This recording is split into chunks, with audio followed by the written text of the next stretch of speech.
République, qui vient d'ailleurs de faire son entrée en ce moment accompagné de la distinguée première dame Denise Niakerou. Le couple présidentiel vient répondre à sa place.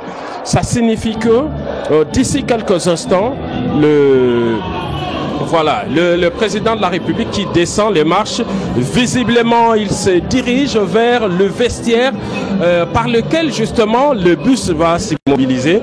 Il va les accueillir sur place comme il l'avait voulu. Donc aujourd'hui, ce n'est pas la fête de la qualification parce que cela arrivera. Mais aujourd'hui, le président de la République vient encourager et vient lancer la mobilisation générale avec le mot d'ordre. Nous y sommes presque. Nous y sommes presque. Nous sommes à un pas. C'est maintenant ou jamais qu'il faut se mobiliser. Chacun, partout où il se trouve, par des prières, par des intercessions, par des actions de générosité envers le léopard, le président de la République. Et donc là, il est en train pratiquement d'être briefé par les directeurs du protocole d'État sur le déroulé de la cérémonie. C'est lui-même qui est les léopards de la République démocratique du Congo. Et nous pensons que lorsqu'il va s'entretenir avec les joueurs, il ne manquera pas de faire quelques annonces. Mais ce qui est vrai, c'est qu'il ne lésine pas sur le moyen pour donner les meilleures conditions. Il est révolu ces temps où on voyait l'équipe nationale entrer en grève. Aujourd'hui, tous les moyens sont mobilisés pour l'équipe nationale. Voilà ce que nous pouvons dire sur le déroulé de cette activité. Merci beaucoup Giscard. Entre-temps, André Willy Mbokochava, nous connaissons la suite du programme. C'est que au plus tard demain, nous connaîtrons les derniers barragistes. On le rappelle que ça concerne les zones CONCACAF, une partie des Amériques. Là, c'est l'Amérique du Nord et les Caraïbes. Il y aura également la zone Océanie, mais aussi la zone Asie. Entre-temps, les léopards qui bénéficient jusque-là d'un meilleur classement de novembre pourraient toujours attendre la date du 20 novembre pour savoir si ils vont maintenir leur place. Une certitude est qu'ils pourraient avancer d'un rang ou garder la place intacte et globalement, ils seront les meilleurs parmi les deuxièmes meilleurs parmi tous les barragistes et il leur faudrait carrément seulement un match et pour entrevoir justement une qualification alors là inédite et historique en phase finale du mondial. On le rappelle, Giscard, la première édition s'est déroulée dans 3 pays différents. Et effectivement, pour la toute première fois, ce mondial va se dérouler en Amérique. Pratiquement, on a pris l'Amérique latine, donc avec le Mexique. On a les États-Unis d'Amérique et l'Amérique du Nord, représenté par le Canada. Donc c'est le mondial des Amériques, c'est le rêve américain.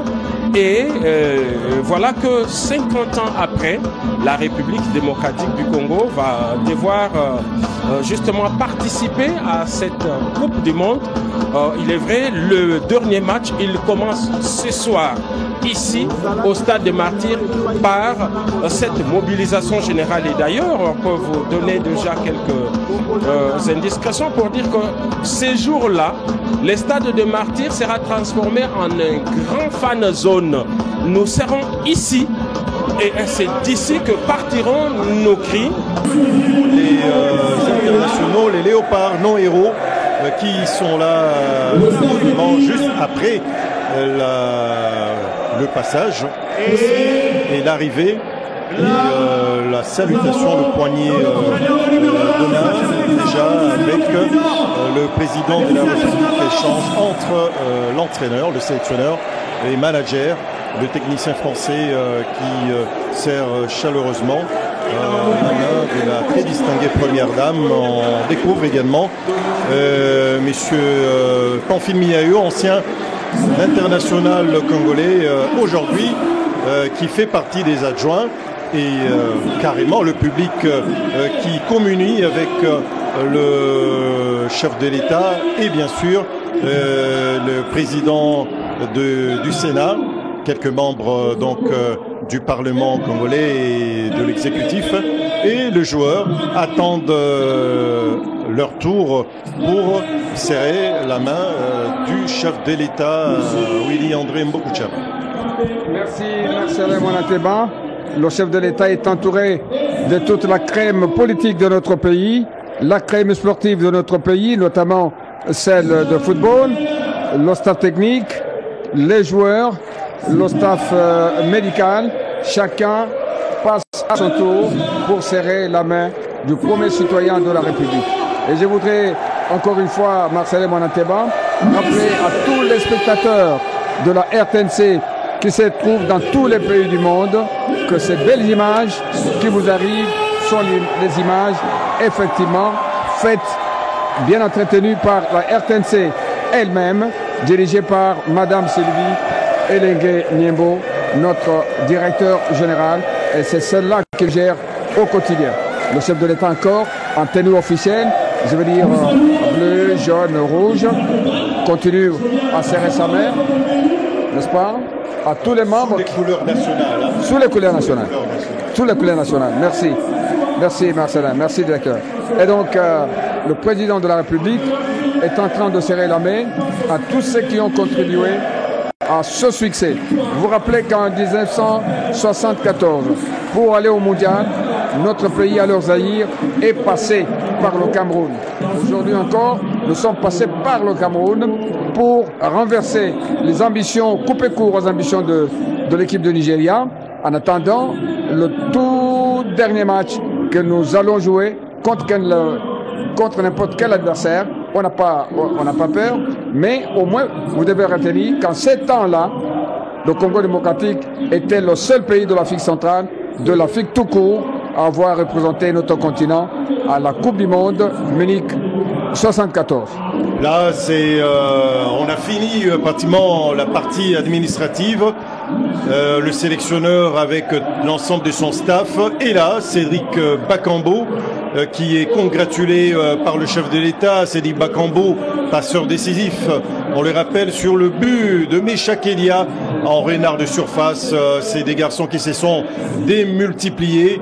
Arthur Maswako est pratiquement en deuxième position, et les joueurs vont se succéder. On rappelle, parmi le 25 retenu sur la liste pour cette campagne de barrage africain, il y a eu 3 nouveaux venus. Strokens, qui est né en Belgique et qui est né avec la nationalité belge, qui a finalement opté pour son pays d'origine. Tout à l'heure, là, le chef de l'État saluait chaleureusement un autre binational né français et qui avait justement opté pour la République démocratique du Congo, terre de ses ancêtres. Là, c'est Dimitri Berthaud qu'on reconnaît de dos.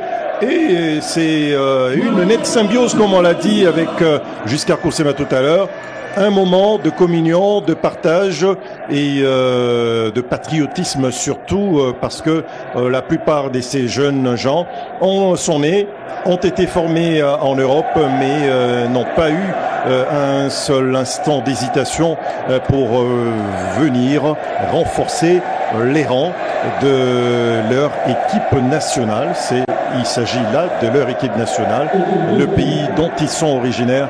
André Willy Mbokouchaba, avant de revenir sur d'autres détails, tout souriant, Sami Moutoussami, personne n'ignore cette foule immense qui est quand même restée le long du boulevard Lumumba, l'un des plus longs boulevards d'Afrique, mais d'autres qui sont certainement restés à Saint-Doué et qui préfèrent regarder la télévision nationale congolaise, qui retransmet en tout cas chaque instant de ces moments historiques, comme nous n'avons eu de cesse de les mentionner depuis le début de ces directs et depuis l'aéroport international de Njili, d'où bien sûr l'avion charter Air Congo s'est immobilisé pour en tout cas nous donner la chance de découvrir le visage de ces héros dont nous avons apprécié la prestation de jeudi soir et de dimanche soir, décidément, la plus longue nuit du mois de novembre, André Willy Mbokchaba. Merci Marcel Mwanateba.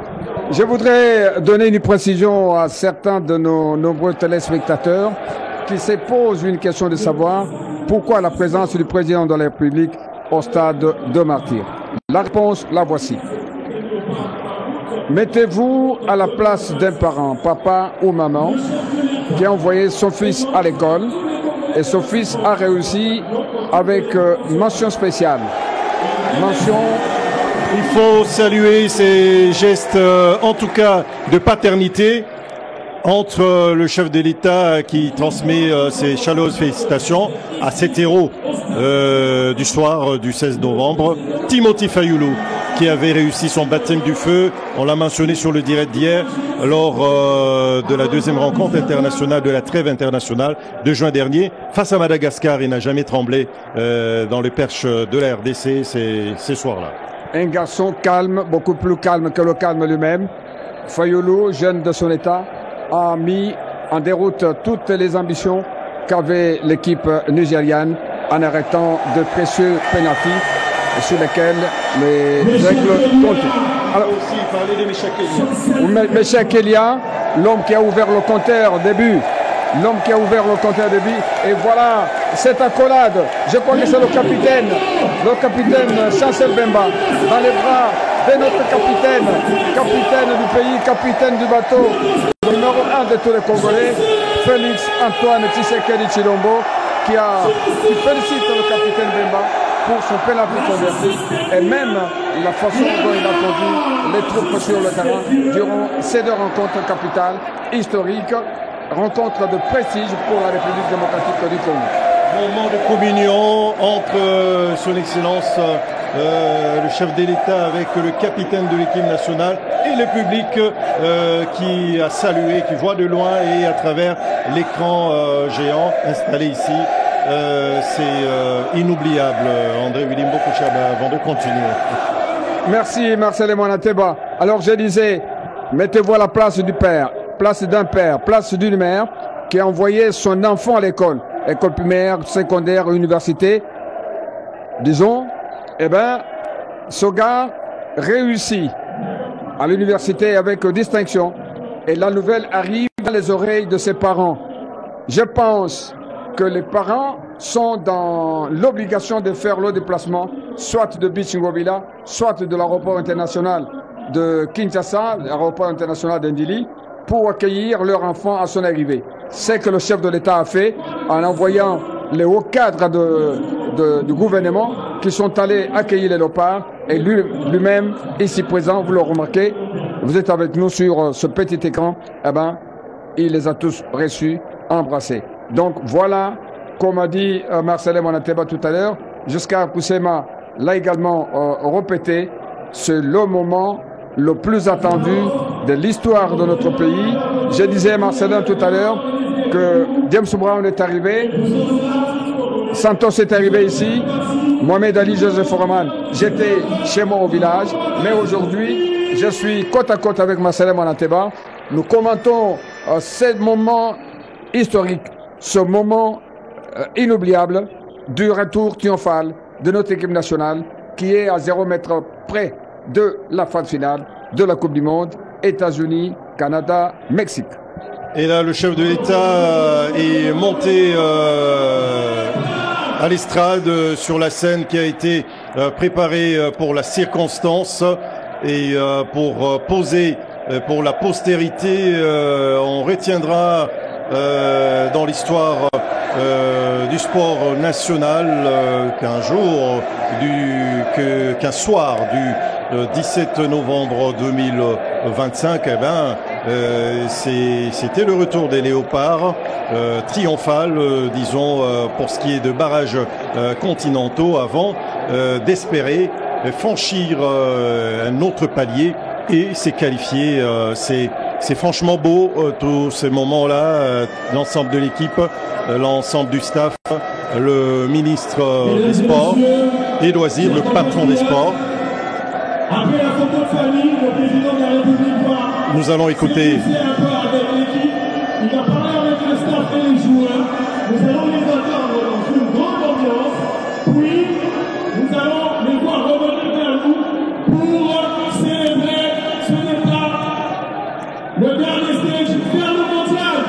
Bien, nous découvrons également sur ces images la nouvelle secrétaire générale de la Fédération congolaise de football association, du moins du CONOR, Madame Lili Chimpompo. On rappelle qu'elle est fille de l'ancien journaliste sportif de la République démocratique du Congo, journaliste sportif de grand renom. Même si nous n'avons pas remarqué la présence de la présidente du CONOR de la FECOFA, Madame Belinda Lutandila Nzunzi, qui est là. Nous parlions tout à l'heure de Lucien Chimpompo à Chimpompo, d'heureuse mémoire, hein, parce qu'il a fait beaucoup de choses pour le sport en République démocratique du Congo, ex-Zaïre, pour le journalisme sportif. Il a été à l'initiative de la création de l'Union sportive, de l'Union des journalistes sportifs africains, peu avant la création justement, toujours par lui, de l'Union des journalistes sportifs congolais. Et puis ces grands journalistes étaient justement à l'initiative du combat du siècle.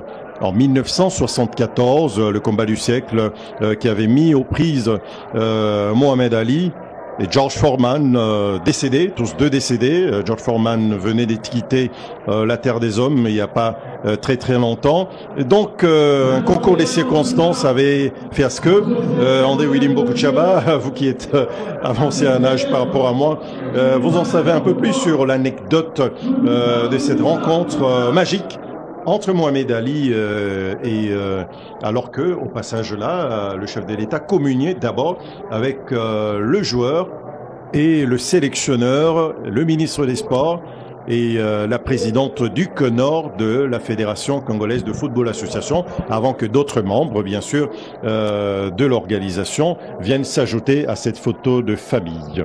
Merci Marcel Monateba.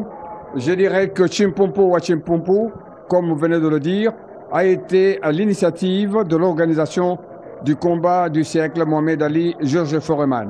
C'est lui qui a vu Mohamed Ali en Égypte.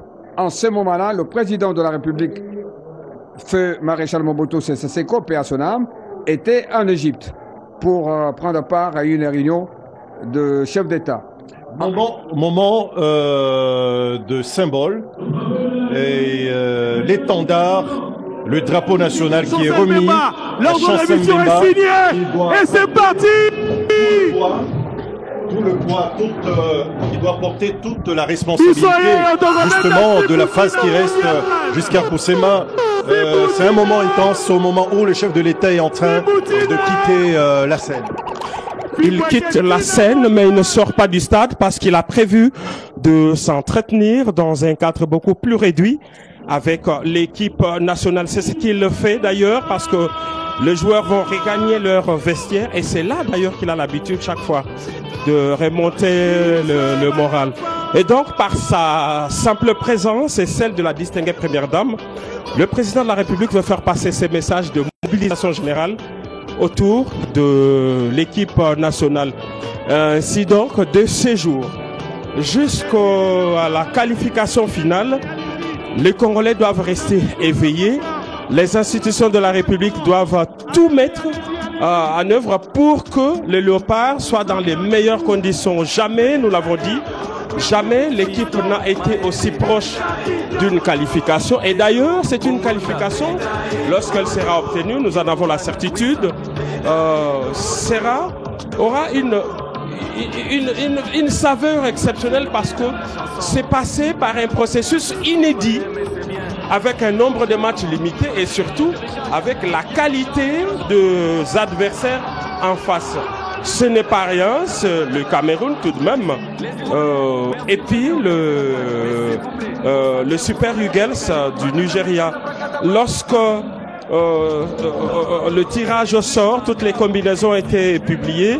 Jamais aucun footballogue, aucun analyste n'avait placé la République démocratique du Congo comme étant favorite. Face au Cameroun, la RDC n'était jamais prise au sérieux comme favorite. Et face au Nigeria également, la RDC ne partait pas avec le faveur des pronostics. Mais voilà que non seulement ils ont démontré par leur qualité technique et athlétique qu'ils ont un bon football pour une équipe en tout cas qui a pris ses marques. Il leur fallait peut-être un peu plus de matchs pour créer des automatismes et on pense qu'on y est presque. Et fort de cet atout, nous pensons qu'aujourd'hui, regardez ce boulevard, comment il est bouché simplement. Donc c'est cela. Beaucoup n'ont pas voulu attendre ici. Ils sont allés à l'aéroport depuis les premières heures de la journée pour attendre les léopards. Alors, qu'est-ce qui va se passer ici? C'est que le président de la République et la distinguée première dame qui sont ici vont saluer ces fauves, ces joueurs de l'équipe nationale. Lorsqu'ils arrivent, ils vont entrer par leur vestiaire, c'est leur bureau, ici, au niveau du stade de Martyrs. Ils seront tous regroupés et ils sortiront en rang du vestiaire comme ils le font chaque fois qu'il y a une prestation. Ils vont faire le tour du stade pour saluer tous les téléspectateurs pour nous et les spectateurs pour ceux qui sont ici au stade. Donc ils vont faire le tour du stade qui, il est vrai, n'est pas totalement rempli. Il est normal parce que beaucoup sont sortis d'ici, ont pris de moto pour faire le carnaval parce que telle était la demande du président de la République. Donc, et lorsqu'ils arriveront, le président de la République aura le temps de prendre une photo avec eux, mais il va surtout parler avec